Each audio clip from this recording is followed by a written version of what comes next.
Nasihat itu akan menjadi renungan buat kita. Jika hati kita berkarat, maka ucapan sanggahan yang akan kita keluarkan, naudzubillah.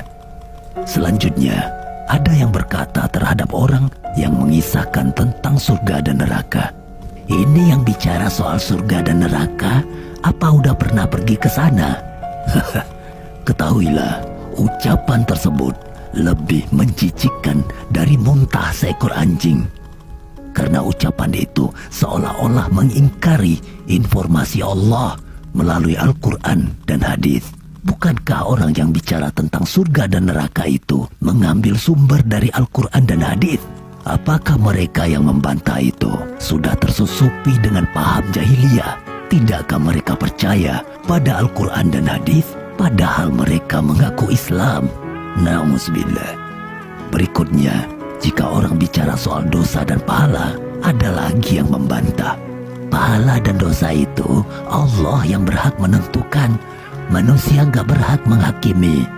Membicarakan ini dosa dan itu pahala bukan berarti menghakimi, karena Allah sudah menginformasikan mana yang berdosa dan mana yang berpahala melalui Al-Quran dan hadis.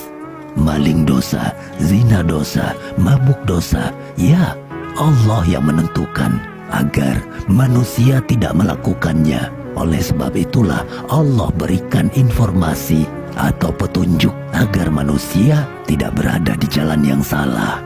Maling dosa, zina dosa, mabuk dosa. Dari mana manusia mengetahui bahwa perbuatan-perbuatan itu adalah dosa kalau bukan dari Al-Quran dan hadis? Lalu dikatakan Allah yang berhak menentukan. Ya, Allah sudah menentukan. Ditentukan oleh Allah dalam Al-Quran dan hadis. Dan manusia adalah menyampaikan apa yang sudah Allah sampaikan dalam Al-Quran dan hadis tersebut. Selanjutnya, jika ada orang yang bicara soal pentingnya sholat, ada lagi yang berkata, ngomong soal sholat, kamu yang sholat aja belum tentu diterima dan belum tentu masuk surga. Hey bro, sholat itu bukan perkara soal masuk surga dan neraka. Namun sholat adalah bentuk penghambaan dan ketundukan kepada Allah. Maka benarlah apa yang dikatakan orang. Kalau seandainya surga dan neraka tidak ada, apakah engkau masih melaksanakan sholat?